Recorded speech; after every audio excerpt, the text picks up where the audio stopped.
Bonjour à toutes et à tous, bienvenue dans cette vidéo concernant la biomécanique de la cheville. Nous allons chercher à comprendre pourquoi la jambe comprend-elle deux os. Nous allons parler dans un premier temps de l'anatomie de la trochlée.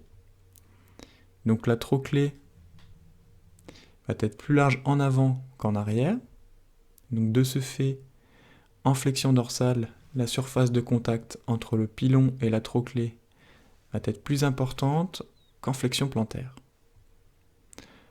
On peut remarquer ce phénomène lorsque l'on superpose les deux surfaces d'appui, donc surface d'appui antérieure en bleu, surface d'appui postérieure en magenta, on voit que la surface d'appui antérieure est beaucoup plus importante que la postérieure. Ainsi, la congruence en flexion dorsale va être supérieure à la congruence en flexion plantaire, et donc la stabilité en flexion dorsale va être plus importante que la stabilité en flexion plantaire.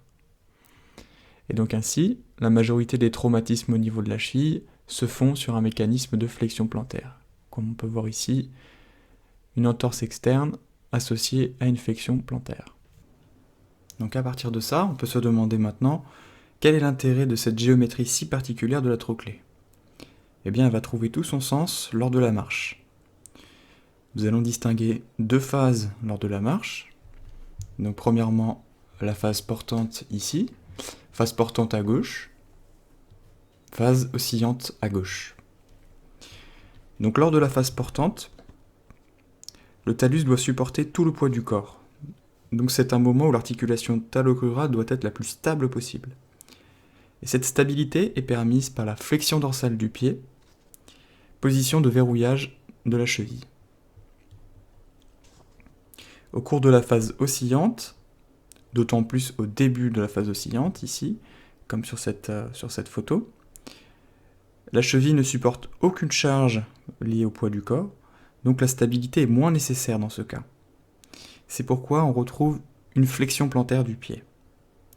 Les surfaces de contact entre le pilon et le talus sont minimales dans ce cas. Cette géométrie particulière de la trochlée nécessite que la jambe soit composée de deux os, afin de permettre une adaptation permanente de l'écart entre les deux malléoles.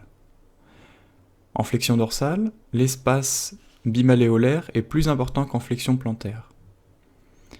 Donc lors du mouvement de flexion dorsale, le tibia et la fibula vont glisser le long des berges de la trochlée.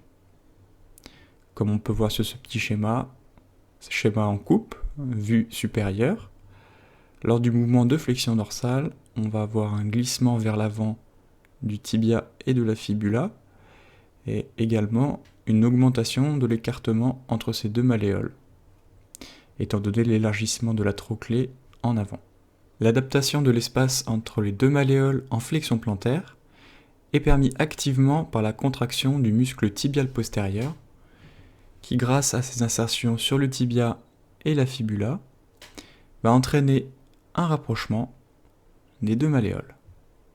Donc nous en avons terminé sur cette petite vidéo concernant la biomécanique de l'articulation talocrurale. J'espère que celle-ci vous aura plu, vous aura apporté quelques connaissances. N'hésitez pas à mettre un petit commentaire et un petit pouce bleu si c'est le cas. Je vous dis à très vite dans une future vidéo.